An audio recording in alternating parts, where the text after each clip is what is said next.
नमस्कार, मी अनिल जाधव. ॲग्रोवनच्या मार्केट कट्टामध्ये आपलं स्वागत. आपण आता जूनच्या मध्यापर्यंत पोहोचतोय. म्हणजे आपल्याला आता देशामध्ये मान्सून दाखल झालाय. काय उद्यापर्यंत मान्सून महाराष्ट्रामध्ये दाखल होईल अशी एक हवामान विभागाने शक्यताही व्यक्त केली आहे. दुसरीकडे आपण पाहिलं तर पेरण्यांचे गती तेवढ्या प्रमाणात नाहीये, कारण आपल्याकडे पाऊस नाहीये. उत्तरेत कापूस लागवड बऱ्यापैकी झाली. ज्या भागामध्ये सिंचनाची व्यवस्था आहे त्या भागामध्ये महाराष्ट्र असेल, गुजरात असेल किंवा मग उत्तर उत्तर भारत असेल, या भागांमध्ये कापूस लागवड सुरू झालेली आहे. इतर पिकांची लागवड मात्र रखडलेलीच आहे. त्यासाठी पावसाचे आवश्यक पाऊस पडलेला नाही. दुसरीकडे आपण पाहिलं तर गेल्या हंगामातला खरीपातला जो माल आहे, म्हणजे विशेषतः कापूस आणि सोयाबीन याचे बाजारभाव अजूनही दबावात आहेत. कापसाच्या भावामध्ये जून महिन्यात सुद्धा चढ उतार आपल्याला पाहायला दिसतात आणि हे पहिल्यांदा घडतंय असं अनुभव असलेले शेतकरी आणि व्यापारी सुद्धा सांगतात. उद्योगांचंही हेच म्हणणं आहे. तूर यंदा तेजीतच आहे, कारण उत्पादन घटलेलं आहे. हरभरामध्ये सुद्धा एक संमिश्र परिस्थिती आहे. हरभऱ्याचं भविष्य कसं राहू शकतं याबाबत सुद्धा एक शेतकऱ्यांना एक प्रश्न लागून आहे. तसंच येणाऱ्या काळामध्ये एक आता खूप कमी शेतकऱ्यांकडे कापूस शिल्लक आहे. सोयाबीन काही प्रमाणात आहे. हरभरा सुद्धा आहे. तुरीचं प्रमाण सुद्धा आता शेतकऱ्यांकडे कमी प्रमाणात आहे. तरीही नेमकं या शेतीमालाचे भाव येणाऱ्या काळामध्ये कसे राहतील? हे पीक आणखी काही दिवस ठेवायला पाहिजे किंवा नाही, या मनस्थितीत सध्या शेतकरी आहेत. तर मग नेमकं आपण याच प्रश्नांवर चर्चा करणार आहोत. आज आपल्यासोबत चर्चेत सहभागी झालेले आहेत शेतीमाल बाजार विश्लेषक दिनेश सोमानी सर. सर, आपलं स्वागत आहे ॲग्रोनमध्ये. धन्यवाद. सर, आता आपण पाहिलं, आपण आता जूनच्या मध्यापर्यंत पोहोचलोय. आता मान्सून तसे आपल्याला नवीन हंगामाच्या लागवडीची आपली तयारी सुरू आहे. तरी आपण यंदा बघितलं की शेतकऱ्यांनी कापूस मोठ्या प्रमाणात होल्ड केला होता. अजूनही काही शेतकऱ्यांकडे कापूस आहे. प्रमाण तसं कमी होत गेलं. विशेषतः उत्पादनाच्या अंदाजामध्ये जी काही तफावत होती त्यामुळे शेतकऱ्यांकडे नेमका किती कापूस आहे हे आता तरी सध्या कोणी सांगू शकत नाही ठामपणे, कारण वेगवेगळ्या संस्थांचे अंदाज वेगळे आहेत. प्रत्येक भागात कापूस होल्डिंगची जी स्थिती आहे ती वेगळी असू शकते. तर नेमकं सध्या कापूस बाजारामधलं चित्र काय आहे आणि येणाऱ्या काळामध्ये आपल्याला कापूस बाजार कसा दिसू शकतो याबाबत आपण काही म्हणजे काही चित्र स्पष्ट आपल्याला आता किंवा एक संकेत व्यक्त करता येतील का? अनिल, मी हिंदीत बोलण्याचा प्रयत्न करणार. मराठी मला थोड़ी सी अवघड जाते, मैं हिंदीत प्रयत्न करना। करेक्ट। कपास का अगर हम फंडामेंटल देखते हैं तो सोइंग की सीजन अभी स्टार्ट हो गई है और पिछले साल के मुकाबले हम अगर देखते हैं तो फसल ऑलमोस्ट उतनी ही थी, लेकिन इंटरनेशनल मार्केट जो था, जो 125 से 140 डॉलर के रेट थे, वो इस साल में 90 डॉलर के नीचे निरंतर ट्रेड होते गए। हमारे यहाँ कपास का एक्सपोर्ट भी जो पिछले साल 85-80 लाख गठान एक्सपोर्ट हुआ था, जो इस बार 40-45 लाख ही एक्सपोर्ट हुआ था, तो 40 लाख सरप्लस हमारे पास बच गई। ये एक मुख्य कारण रहा कि एक्सपोर्ट की हमारे यहाँ निरंतर मांग जो है घटती गई। यही कारण था कि कपास के दाम जो है पूरे साल प्रेशर में रहे। हमारे यहाँ कपास का जो रेट है शुरू ऊपर में 8800 से 9000 का रेट शुरू हुआ था और नीचे में भी ये 7200 तक का रेट बिक रहा है मार्केट में। आने वाला जो भाव है उसका ये मानसून प्रेडिक्ट करेगा, अगर इसकी सोइंग कितनी होती है। अभी जो रुझान आंकड़े जो आ रहे हैं, गुजरात में सोइंग जो है काफी बढ़कर है और पंजाब हरियाणा ये जो क्षेत्र है नॉर्थ वाला एरिया, वहां पर सोइंग थोड़ी सी घटकर है। बरसात अगर अनुकूल नहीं होती है तो प्राइसेस में एक थोड़ा सा उछाल हमें देखने को मिलेगा, लेकिन इंटरनेशनल मार्केट जो कि NYBOT है, वो जब तक 90 डॉलर से ऊपर ट्रेड करना शुरू नहीं करता है, बड़ी तेजी की प्रबल संभावना नहीं बनती है। तो मुझे लगता है कपास में बहुत ज्यादा मंदी भी नहीं होगी, तो अतिरिक्त तेजी भी होने की कोई संभावना नहीं है। भाव जो है ये कहीं पड़े रह सकते हैं। ये मेरी एनालिसिस है एज ऑफ नाउ, अभी तक के लिए। जी सर, अब म्हणजे आता जर आपण बघितलं की एक म्हणजे थोडंसं पाठीमागे घेऊन जातो की आपण कापूस उत्पादनाचे अंदाज पाहिले. म्हणजे आता आपण कापूस मार्केट मध्ये स्वतः ट्रेडिंग सुद्धा करतात, आपली संस्था विश्लेषण सुद्धा करते, आपले विकली अहवाल सुद्धा असे प्रसिद्ध होत असतात. तर सर, म्हणजे एक मागच्या काही दिवसांपासून एक मुद्दा चर्चेला येतोय. आपण जर कॉटन असोसिएशन ऑफ इंडिया बघितलं, त्यांचे जर अंदाज पाहिले तर त्यांच्या अंदाजानुसार देशात म्हणजे ताज्या अंदाजानुसार आता मे महिन्यात त्यांचा अंदाज आता कदाचित काही दिवसांमध्ये येईल, 298 लाख गाठी देशात उत्पादन होऊ शकतं. आणि दुसरीकडं आपण जर बघितलं तर जे COCPC आहे किंवा मग आपले CCI यांचा जो अंदाज आहे तर तो जास्त आहे, म्हणजे 343 लाख गाठींच्या दरम्यान अंदाज आहे त्यांचा. म्हणजे दोन्ही अंदाजांमध्ये आपल्याला 45 लाख बेल्स म्हणजे 45 लाख गाठींच्या दरम्यान तफावत दिसते. तर मार्केटमध्ये म्हणजे हा प्रश्न एक जनरल आहे की आपण नेमका कुठल्या संस्थांचा अंदाज आपण गृहीत धरायला पाहिजे, किंवा मग मार्केट जेव्हा आपण अनालिसिस करताना नेमकं कोणते आकडे गृहीत धरता आणि अनालिसिस करता? बिल्कुल अनिल, जो एनालिसिस करते हैं सारी एजेंसीज, ये on the basis of arrivals. पिछले साल इतनी अराइवल्स आई थी, इस साल इतनी अराइवल्स आई है, पिछली बार सोइंग इतनी थी और यील्ड इतनी है। एक मल्टीप्लाइंग फैक्टर होता है जहां से पकड़ते हैं कि हमारा जो आउटपुट है इस साल का कपास का कितना है। प्रॉब्लम इस साल ये हुआ कि पिछले साल जो 12,000 और 13,000 के जो भाव किसानों ने देख लिए, इस बार उन्हें लगा कि भाव ये बहुत कम है, जो 9,095 से जो रेट्स खुले, नौ भाव बहुत कम है, इसीलिए उन्होंने अराइवल्स रोक के रखी और उतना ही कपास बेचा जितनी उनकी रिक्वायरमेंट थी। यह एक मुख्य कारण रहा कि कपास के अराइवल्स हमको बहुत ज्यादा बढ़ते हुए दिखे नहीं। अब जबकि सीजन खत्म होते आया, फिर भी हमें 1,00,000 गांठ के अराइवल्स हमको डेली मार्केट में देखने को मिल रही है। फसल बहुत ज्यादा कम नहीं थी, जो भी आंकड़े आ रहे 343 से 298, मुझे लगता है 318 से 320 के आंकड़े ये सही आंकड़े साबित होने चाहिए। और किसानों के पास जो माल रुका पड़ा है, अब अगर प्राइसेस नहीं बढ़ती तो डेस्परेट सेलिंग उसमें बढ़ सकती है। और यह भी एक कारण है कि अभी जो प्राइसेस घटी है, ये जो किसानों के पास जो माल पड़ा रहा, वो माल अभी उनको बाहर निकल रहा है, ये अराइवल प्रेशर के कारण ही प्राइसेस और नीचे आई है। बिल्कुल सर। सर, कॉटन के बारे में और एक सवाल कि अगर अभी सोइंग का पीरियड आ गया, जहाँ पे इरिगेशन का ये मतलब इरिगेशन की सुविधा है, वहाँ पे तो कॉटन की सोइंग स्टार्ट हो चुकी है, महाराष्ट्र या गुजरात या फिर नॉर्थ इंडिया। अगर हम लोग करंट सिनेरियो देखें कॉटन मार्केट का, तो अभी तो भाव मतलब जो भी है वो अभी डाउन ट्रेंड दिखा रहे हैं। अभी 7,000, 7,300, 400 के आसपास रेट है। अगर ये रेट की हम तुलना करें जनवरी और फरवरी के रेट से, तो बहुत मतलब 1-1.5 हजार से रेट हमको कम दिखाई दे रहे हैं। तो इसका सोइंग पे कुछ परिणाम हमको देखने को मिल सकता है? बिल्कुल अनिल, कपास की खेती करने के लिए सबसे बड़ा पैसा कपास की खेती को ही लगता है। मगर अब मैं सिंपल से आपको बताऊं तो कपास अगर चुनने की रेट हम देते हैं तो 15 रुपए पर किलो का रेट लगता है कपास चुनने का। That is a huge cost. उसके अलावा उसकी सोइंग, और एक बार प्लगिंग से काम नहीं होता, उसमें कपास कम से कम 4 से 5 बार आपको प्लगिंग करनी होती है, तो ये कॉस्टली खेती है। उसके मुकाबले जो है 7,000 उसका भाव बहुत कम है। इसके अलावा अगर आप मैं विपरीत और भी अदर कमोडिटीज देखूं तो तुअर के अलावा कोई भी कमोडिटी को किसान को बहुत ज्यादा भाव महाराष्ट्र में मिला नहीं है। चना अगर देखो तो आप वही 4500 से 5,000 की रेंज में बिका। तुअर इनिशियली 6500 से 7,000 बहुत समय तक के रही है। उड़द की भी रेट सेम रहे। मूंग ने थोड़ा बहुत एमएसपी के कारण उछाला रहा और कपास तो निरंतर नीचे ही गिरता रहा। मुख्य बात तो सोयाबीन जो कैश क्रॉप होती है हमारे यहाँ पर, वो भी 6,000 से अंदर ही निरंतर ट्रेड करते रही। तो कोई भी खेती को कमोडिटी को, एग्री कमोडिटी को ऐसा बहुत विशेष लाभ नहीं मिला है। फिर भी कपास की खेती ज्यादा होती है, इसीलिए मुझे ऐसा नहीं लगता है कि बहुत ज्यादा परिणाम या विस्परिणाम होता है। जहां पर कपास की यील्ड बहुत अच्छी आती है वहां सोइंग बिल्कुल ही होगी। लेकिन नॉर्थ में हमने फर्स्ट टाइम देखा जहाँ इरिगेशन से खेती होती है वहां सोइंग बहुत घटकर है।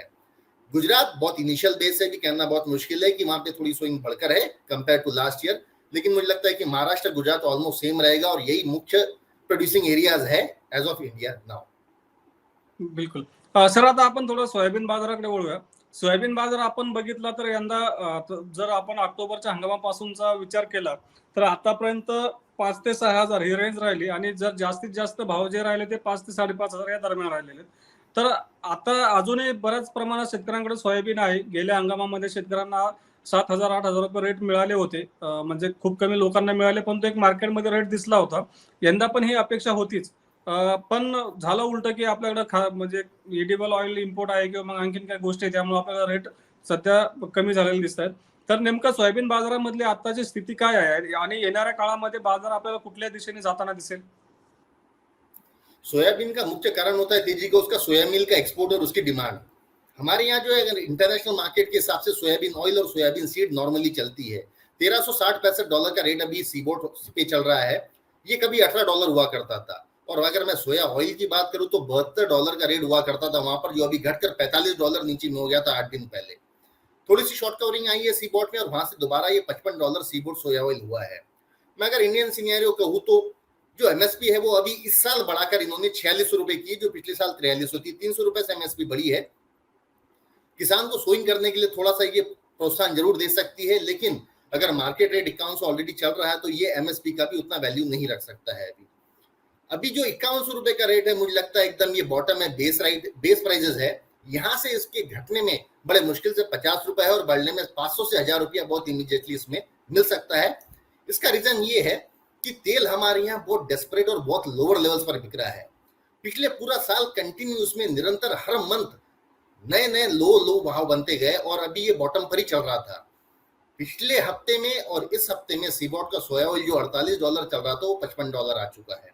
तो मुझे लगता है ऑयल में 80 रुपए से 100 रुपए की तेजी इस महीने के अंत तक, पर 10 kg की बात कर रहा हूं मैं, पर 10 किलो का भाव जो 10 रुपए की तेजी बहुत ही इमीडिएटली और इंस्टेंटस आएगी। और ये कारण मुझे लगता है कि सोयाबीन में भी भाव बढ़ने चाहिए। सेकेंडली, सोयाबीन में रेट्स इतने कम हैं कि मुझे लगता है इसकी सोइंग भी काफी कम हो सकती है। थर्ड रीजन, महाराष्ट्र में कुछ इलाकों में जो वेदर एजेंसीज प्रेडिक्ट कर रही है, मॉनसून की एबनॉर्मलिटीज बता रही है, अल नीनो का इफेक्ट बता रही है। अगर वेदर थोड़ा डिस्टर्ब रहा या फिर इसकी सोइंग डिले हुई तो मुझे लगता है सोयाबीन की प्राइसेस में उछाला आने के लिए बहुत जगह है। घटने में इसमें कुछ भी नहीं है और बढ़ने में 500 से 1000 रुपया इसमें बहुत जल्दी मिल सकता है। बिलकुल. सर, आता आपण तिसरी महत्वाची कमोडिटी मध्ये तुरीकडे वळूयात. यंदाच्या हंगामात जर आपण विचार केला, आपणही सांगितलं की तुरीमध्ये तसं बऱ्यापैकी रेट शेतकऱ्यांनाही मिळाले. बऱ्याच भागांमध्ये रेट आता 10,000च्या वर गेलेले आहेत. 11,000 रुपये दर झाल्यानंतर सरकारने लगेच स्टॉक लिमिट लावलं. एक दुसरीकडे जर आपण मार्केटमधला एक सिनेरिओ पाहिला, मार्केटमध्ये चर्चा किंवा गव्हर्नमेंटने एक शंका अशी उपस्थित केली की 2016 मध्ये आपल्याला जी तेजी दिसली होती त्याच्यामध्ये बऱ्यापैकी मॅनमेड शॉर्टेज होता. म्हणजे व्यापारी आणि आयातदार यांनी एक शॉर्टेज तयार केला होता. त्यामुळे 2016 मध्ये आपल्याला अवास्तव तेजी दिसली होती. म्हणजे प्रचंड प्रमाणात दर वाढले होते. यंदाही असं काहीसं होताना दिसतंय. आता शेतकऱ्यांकडे तूर तर खूप कमी प्रमाणात उपलब्ध आहे.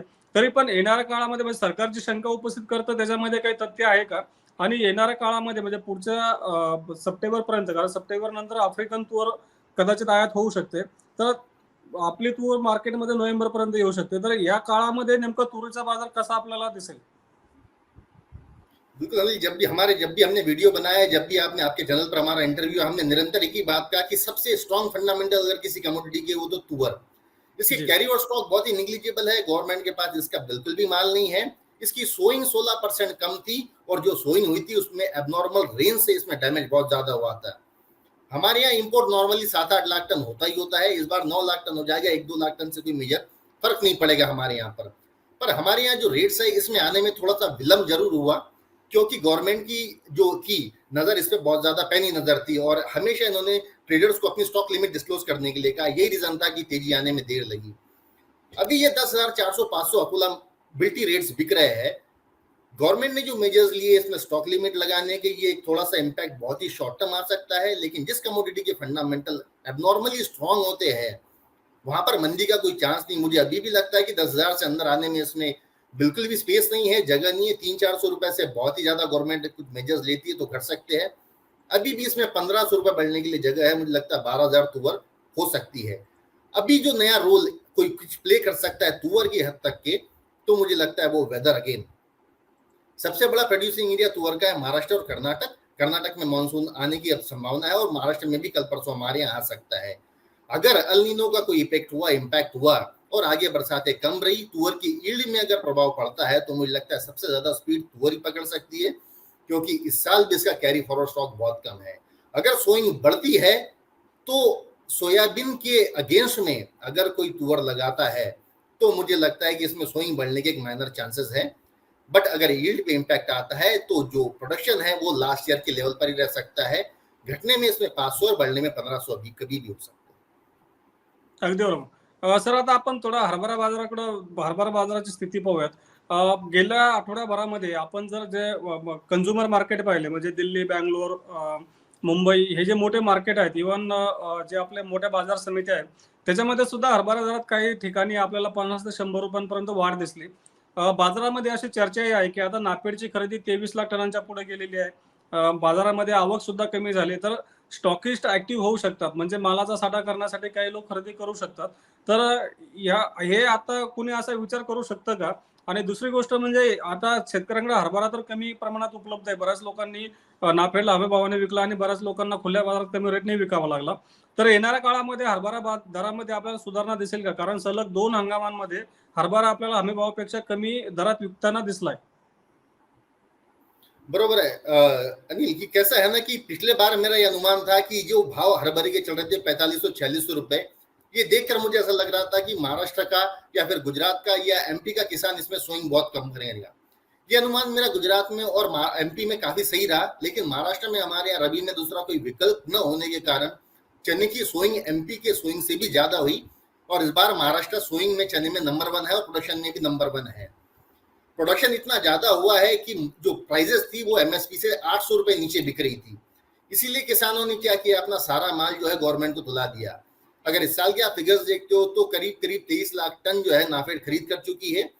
पुराना माल जो है नाफेड के पास अभी भी 13 लाख टन है, मतलब करीब करीब 35-36 लाख टन जो है गवर्नमेंट के पास अभी कैद है। किसान ने जो भी माल लाया था, अपना जो भी प्रोडक्शन किया था, नाफेड को तुला लिया। अब अराइवल जो है एकदम ड्राई अप हो गई है और जो मिलर्स है उसने भी बहुत ज्यादा एबनॉर्मल स्टॉक नहीं किया, उससे दिख रहा था कि फसल बहुत अच्छी है। पाइपलाइन थोड़ी सी खाली है भी, सामने अगर कोई फेस्टिवल डिमांड अगर निकल कर आती है और बाजारों में थोड़ा सा उछाला आता है तो मुझे लगता है कि एक बार 5500 रुपया चना बिक सकता है। There is a possibility.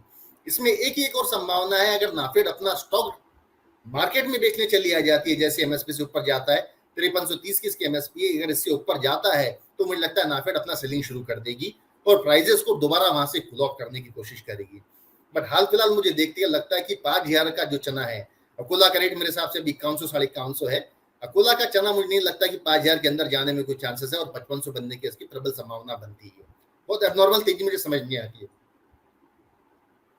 Okay sir, दुसरं जे दोन कमोडिटीज आपल्याकडे खूप कमी महाराष्ट्रामध्ये खूप कमी प्रमाणात लावल्या जातात ते म्हणजे उडीद आणि मूग, या दोन गोष्टी आहेत. परंतु आपण आता बोलता बोलता सांगितलं की आपल्याकडे अल्निनोमुळे पावसाचं प्रमाण कमी राहू शकतं, बऱ्याच भागांमध्ये प्रमाण कमी राहू शकतं. त्यातला जास्त जो महत्वाचे भाग आहेत ते मराठवाडा आणि विदर्भ आहेत. तर या भागांमध्ये यंदा आपल्याला मूग आणि उडीद हे कमी ड्युरेशनचे पिकं आहेत, म्हणजे या पिकांचा कालावधी सोयाबीन असेल, तूर आणि कपाशीच्या पेक्षा तर खूपच कमी आहे, परंतु सोयाबीनपेक्षा लवकर ही पिकं निघतात. तर मग या पिकांना यंदा शेतकरी प्राधान्य देतील अशी काही बाजारामध्ये चर्चा आहे का? बिल्कुल अनिल, ऐसा ही हो सकता है। अगर आप एमएसपी अभी जो डिस्क्लोज हुई थी उसमें 6950 उड़द की एमएसपी थी, 7000 तुअर की एमएसपी थी और 8558 जो मूंग की एमएसपी है। मूंग एक बहुत कैश क्रॉप है, यहाँ पर अगर आप आज सोइंग करते हो तो 60 दिन में आपका मूंग निकल के आ जाता है और किसान का जो सोइंग करने का इंटेंशन यही होता है कि मैं मूंग बेच के अपना थोड़ा सा कैश रिजर्व करके रख लूं। अगर उसके 85-58 के रेट्स मिलते हैं तो मुझे लगता है मूंग की सोइंग हमारे यहाँ बिल्कुल मात्रा में बढ़कर रहेगी। और मूंग की सोइंग अगर बढ़ती तो नॉर्मली सोयाबीन और तुअर पे थोड़ा सा बहुत इसका इम्पैक्ट आता है। तुअर पे बहुत ज्यादा नहीं आता, लेकिन सोयाबीन पे इसका इम्पैक्ट नॉर्मली आता है। उड़द भी 7000 का रेट काफी अच्छा है, तो मुझे लगता है उड़द की और मूंग की तो सोइंग निश्चित रूप से ज्यादा बढ़नी चाहिए। मला वाटतं आपण आता जे महत्वाचे प्रश्न आहेत आपले त्याच्या सरांकडून उत्तरं घेतलेली आहेत आणि सरांनी सगळ्या प्रश्नांची उत्तरं आपल्याला दिली. एल निनोचा परिणाम काय होऊ शकतो, कापूस बाजारामधली स्थिती कुठली आहे, कुठल्या घटकांमुळे आपल्याला दरात सुधारणा दिसू शकते, सोयाबीन आणि तूर आहे, उडीद आहे, मूग आहे, हरभरा आहे, या पिकांचे भाव नेमके कशामुळे वाढू शकतात, एल निनोचा परिणाम या दोन्ही पिकांवरती, या सगळ्या पिकांवर कशा प्रकारे परिणाम करू शकतो, याचं छान विश्लेषण सरांनी केलं. सरांनी आज आपल्याला वेळ दिला आणि आपल्या सगळ्या प्रश्नांची उत्तरं दिली त्याबद्दल मी सरांचे आभार व्यक्त करतो. धन्यवाद सर. धन्यवाद.